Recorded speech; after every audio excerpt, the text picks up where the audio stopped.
I mean, are you where you want to be I guess in day two with the installation, or behind? No coach is ever ahead. No, we're not going to get behind. We have the, like I said, it's a 3-day install. We'll install, basically a third of the offense each day, and then really try to focus on that third of the offense on that day, and it's a, the reason I always have enjoyed doing that is because as a play caller, it forces you to get a lot of reps on a lot of plays. Because, for instance, today we had basically one quick game pass, two drop back passes, and a shot play in. You know what I mean? And so if you're only choosing from 4 plays, you got to call them all a lot. And so that's kind of the thought behind it. And they were different than the days that the plays we practiced on Tuesday. And so this was the first time they got a chance to work on these plays against a live defense. And so there's going to be a lot we can clean up.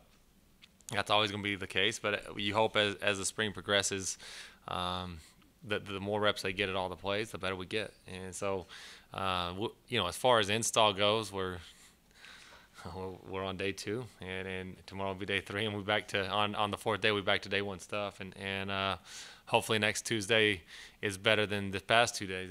Tuesday. That's the goal, The quarterbacks, what are you working with them when you've got them alone? What are the fundamental things that you're trying to drive home to them right now?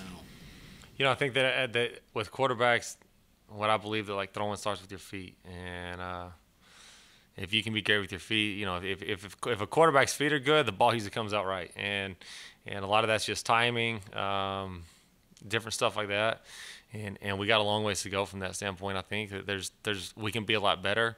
I think they're getting a lot better in drills, but it's got to become habits. It's got to show up, in live periods, and so it's something that we'll always work on, no matter what.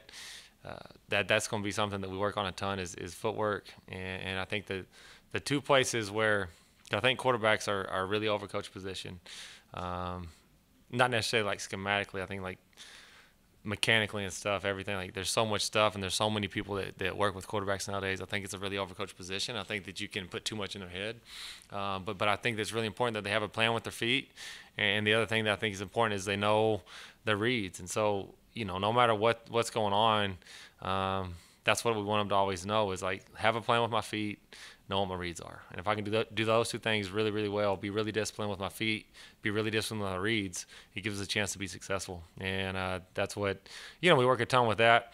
And then obviously you got to work on, because things aren't always going to go right. You know what I mean? And so when things don't go right, you still got to be able to make a play. And so we'll work a ton with drops and having a plan and throwing on time, and then we'll work on times when something didn't go right, still being able to move and throw the football. And those are the things, again, that it still comes back to feet on that too, though. You're moving in the pocket, you got to have your feet in a position, because when you see something, it's got to be able to throw it now.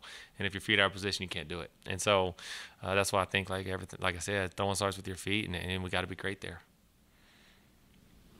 Your thought of the quarterbacks? Obviously Nico, very new. Has he looked at the other guys look like they've been in a system, a college system, longer? What are your thoughts?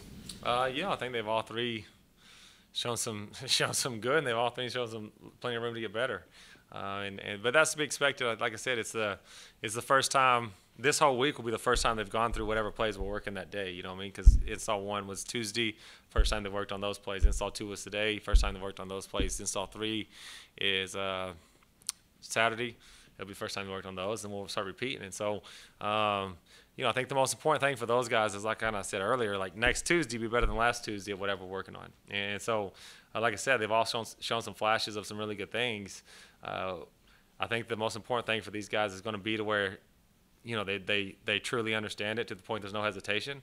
There's obviously been some hesitation because it's the first time they've done it, some of it. You know what I mean? And so that's going to be something you have to work out of, and where it just becomes second nature, that they're completely confident in it, and there's no hesitation. When that happens, I think that the level of play goes up, and then the other thing is you just got to be consistent doing it, and so eliminate hesitation, be more and more consistent every single day, and if we can do those 2 things, we can move the offense. What have you thought about the running backs so far, from your perspective? I thought the running backs have done a really good job. They've had a great 2 days, and I think one thing I really like about all those guys is, for the most part, like they're really disciplined on doing what they're coached to do. You know, and I think Coach Scott does a great job emphasizing certain things. But like for instance, ball security is obviously a huge issue. I mean, in sports, but if you turn the football over, you're going to lose more games.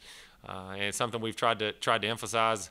And if you watch those guys carry the ball, it's like, man, that's exactly what we taught. You know what I mean? Being disciplined with the reads. I think, you know, obviously I haven't seen the tape yet from today's practice, but, you know, saw them squirt through on some things.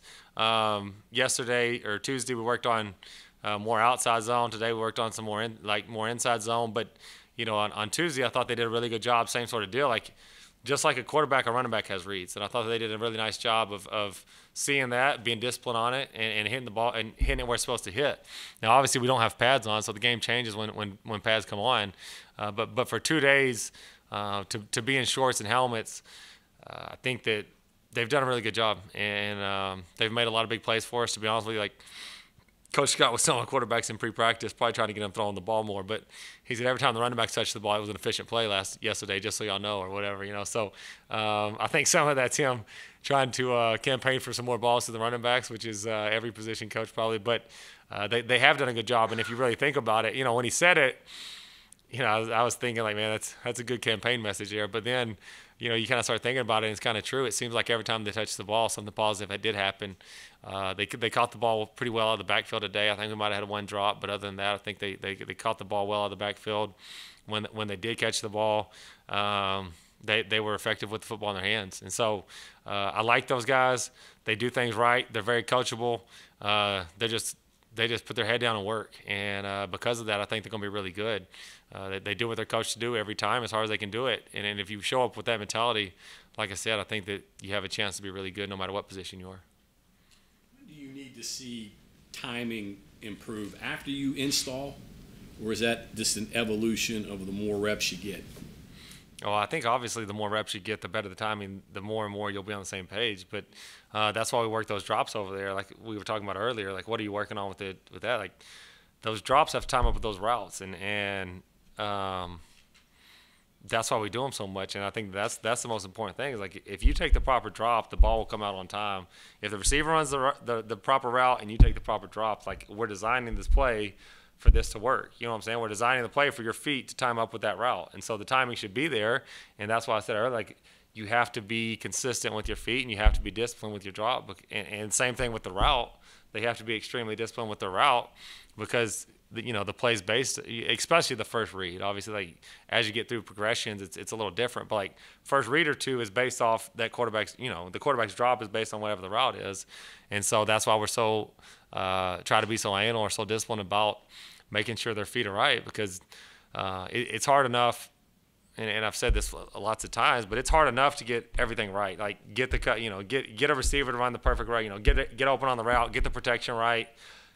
The play can't go bad because we were undisciplined with our feet at the quarterback position, you know, and so that's why we're so hard on them, or so why we emphasize that so much, is because when things go right, we get the protection, we get a good coverage, we get the route open, we can't miss it, or because we were late with our feet, or because we were bad with our feet, and so, you know, I expect the timing to be better. You know, I mean, day one, I expect the timing to be right if you take the proper drop, if you were good with your feet. But like I said, obviously the more reps you get in any scheme, and the more reps you get with certain players, the more the chemistry and the more you have a feel for that. But again, I think a lot of that comes down to just being disciplined with your feet, and if as the quarterback and at the receiver position, and if you do those two things well, the routes should time up pretty well. So that's muscle memory. Yeah, for sure. Yeah, and that's what we talk about. Like, everything we do is habit forming, so that's why we're going to do it every single day. We're going to work. You know, we're going to do different drills every day, but every day we're going to work drops. You know what I mean? Because that has to be right. We can't be bad with our feet. How did you work with the other offensive coaches to get them familiar with your terminology, the things that you were changing and install? Was that meetings? You said, here you go, let's get together. Yeah. What was that process? Lots of meetings, and you know, lots of meetings and watching tape together. And you know, like I said when I first got here, like, if you trace the two systems back far enough, you know, we come from the same tree. And so I think there's guys that have been here, that have been in the system. They have, you know, Coach Scott, Coach Reagan, Coach Moore. They have all been here. You know what I mean? And so Some of it's just, hey, this is what we call it there. Like, let's figure out what's best to call whatever, you know what I mean? And I changed some of the stuff to what they called it, you know what I mean? And then changed, some of the stuff that we called it at SC is different than what we're calling it here, because it's like it's the same play, just a different word. Who cares? You know what I mean? Like, I can learn that. But there's other things that did matter. So, like, we changed some terminology, or maybe the way we run a route or something like that. Hey, this is what we're going. I feel strongly about this. This is how we're going to do it. And so. A lot of it was just meeting, watching tape, comparing our tape, because, okay, this is a very similar play. How did y'all do it? How did we do it? What's the best way to do it? Let's figure that out and go, And so that was kind of the process leading up to spring. And now, like today, for instance, I know there's going to be a lot I could just tell on the field. Like, one of the routes that we were throwing today had like a post on it, and the timing wasn't right. And I think some of it was footwork, some of it was the way we're running that route. Well, sometimes it takes, running the route and messing it up, and the kids seeing it on tape, like, hey, we changed it to this for this reason, you know what I mean? And when they see that on tape, I think that's why next week when you should go out there, it's like, oh, now I understand a little bit, because that quarterback needs you right here, and that's just a little tweak we made, or whatever the case may be. So we'll make those corrections today, and like I said, hopefully next Wednesday or next Thursday be better than we were today. But that's kind of the way that worked out. Going back to the running backs, it sounds like you have a lot of talent there, players you can use, and not just handoffs. I'm just thinking about the numbers or the quality or quantity, let's say, at receiver and tight end that you just don't know yet. But it seems like there's incentive to put maybe more than one running back out there, or find ways to maybe use one guy in different spots. Is that, is that a project in the spring, or is it too soon for that? You think a little later? I think that's kind of the hard part right now, is because it's the first time you're doing it. You're so early in the process. You want to get the most basic stuff in early on, and we've run a little two back with those guys. Some reps of that. But I do think as you evolve, whether that be this spring or maybe this fall, because like you said, we do have a deep running back room. We could get creative with the way we use those guys. And so, but right now we're just trying to stick, very base install, just so they can get a better grasp of the offense. And once you feel really comfortable that, hey, they have the base stuff down, well, now you kind of branch out and get creative with it. But it is something, like I said, we run a little two-back stuff. The more and more we rep it, just rep the offense in general, I think the more we kind of expand on it and have fun with those guys and use them in different spots. But, like you said, it's right now, I think the most important thing is we got to be able to execute the most basic stuff, and if we can do that, then we can evolve. But until we can do that, I think you got to keep working on it. You have a lot of new guys, but you do have an offensive line returning intact. Yeah. How does that play into your preparation and your development with your offense? Having an experienced offensive line is huge. If you can, if you look at the last two Super Bowl teams, they won Super Bowls based because they had a good offensive or defensive line. You know what I mean? Like 2 years ago, the Chiefs. The 2 years ago, the Bucks. Like, they won that Super Bowl, but that's because that defensive line controlled that game. You know what I mean? This past year, the Rams, I think it's pretty unarguable, had the best defensive line in the game, but they also had a really good offensive line. Like, if you can be great on that side of the ball, you can cover up a lot of holes on other positions. Or if you can be great up front, you can cover up holes in other spots. And so having an experienced offensive line that's as good as they are is going to make everyone better. I think it's going to really help, especially with having some young quarterbacks, help their development because they can stand in that pocket a little longer and have a cleaner pocket. Like I said, day one we ran outside zone, and I expected it to be a disaster with no pads on, and we actually get hit some big runs. But a lot of that's because that offensive line's played together. They know what they're doing together. They work together well and created some stuff for us. And then, like I said, the running backs did what they were supposed to do. And so being good up front, I think if you could start a team, almost anyone would probably start it with the quarterback, and an offensive line. And so having that foundation is huge for us. And so they're going to really help us. I think that they can, like I said, get us out of some trouble when we need to lean on those guys. If we got to run the football or whatever the case may be, whatever it takes, having those guys is going to help. And it gives you a chance, like I said, you need some protection. They can usually do it. You need a little extra time. I think you got a chance to have it because you got an experienced offensive line. Like I said, if you got to run the ball, you're in a situation where you have to run the football. Everyone knows you're going to run it. It seems like they've still been able to create lanes and create movement because they're working together well and they've worked together well in the past, and you can't replace experience. So being good up front makes everyone else's job a whole lot easier, and so having that group together has been fun for 2 days, and hopefully this spring they just continue to grow, because like I said, you can't replace real reps, and so getting them more and more, 15 more practices together, hopefully makes them even that much better. So going into this fall, we really have a special group up there.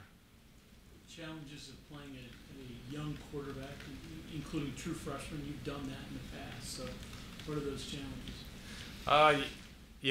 Like you said, seems like I've had a lot of true freshmen. I had Mason Fine played as a true freshman. Keaton Slovis played as a true freshman. Last year, Jackson Dart played as a true freshman. So I haven't coached that long, and I've had a lot of true freshmen play at times. But I think there's things you have to live with if that's the case. You have to understand, like, they're gonna make some mistakes, and Slovis was probably the best as far as that goes. As far as like he just understood it as a true freshman better than any true freshman I've had. But like Mason Fine, for instance, there were times he was all over the place, but he still gave us the best chance to win. And he made some mistakes that you wanted to strangle him on, but at the same time, like, you have to understand if you're playing a true freshman, that's going to happen at times. And Jackson was the same way this past year, did a lot of great things, but there's times where he makes a mistake that if it was a year later, he probably didn't make. And you have to understand that, and so you have to coach a little different. The other thing, like with Mason and with Jackson, with Keaton, we didn't do it as much just because Keaton, like, he really did. Like, he grasped it as well as anyone I've ever seen at that age. But with Mason and with Jackson, like, there may be less volume in when those guys are in. You know what I mean? As far as less offense in, and that's okay because you got to do what they can execute at a high level. And so I think that those are some of the things that you have to balance when you're playing really young guys. Hey, what can he do? What can he execute? And if he gives us the best chance to win, then we better call what he can execute, not what we think's not necessarily just what well, this play should be good. Well, if he can't execute, it doesn't matter. You know what I mean? And so I think as a offensive staff and as a play caller, you kind of have to understand that going in. If you have a young guy, if he can execute it all, then call it all. If he can't, you better call what he can execute, and understand if you don't, you're going to have to live with some mistakes. Too early to determine Nico and what he can grasp. Maybe not execute because you only have 2 practices. Yeah. At least mentally, what he can grasp.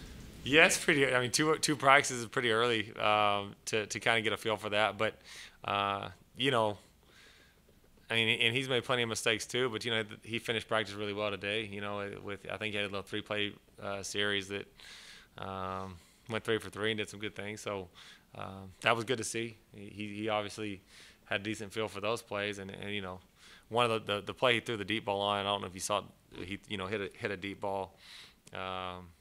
That's a play that, like Jackson Dart last year, that was I could have called that every play, I felt like, and it's a shot play, but he just had a great feel for it, and it doesn't take a ton of decision making on it. You know what I mean? And so, if we can get those receivers consistently winning on stuff like that, you can still push the ball down the field and have a young quarterback that kind of takes a little bit of decision making out for them, and then they just got to use their talent to go make the play, and Nico did a good job with that on that play today. Curious, those 3 young quarterbacks that you had, did they have experienced offensive lines around them, or was it kind of mix mash? Or Keaton did. Yeah. Mason did not. So Mason's fire drill. Yeah, Mason's tough as nails. I got that poor kid killed, and I still feel bad about it, But he's as tough as I've ever been around. He was a special kid, and all 3 of those guys were special players. But Jackson was kind of a mixed bag. We had some guys that had played last year, but we had some young ones too. But he can move around a little bit. Both Mason and Jackson could move around a little bit. It makes it extend plays with their feet, and when you have a young line, you have to be able to do that at times. So having a more experienced line like it did that first year at SC when Keaton had to play as a true freshman. Took a lot of heat off of him. You know what I mean? He gets in that pocket and processes, which is what he's really, really good at. Sit in the pocket and process things and make decisions and get us in the right stuff. And he did a good job of that. But having an experienced offensive line that year really helped him. And so that was fun to be a part of.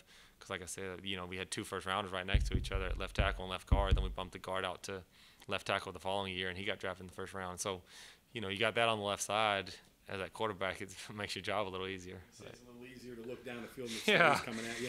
Instead of looking at that rush. That's for sure. Those two kids were fun to play with. But no, the experienced offensive line helps you on quarterbacks for sure. And a couple guys didn't have that, and they still were able to make plays. But the volume of the offense was down with those two guys too.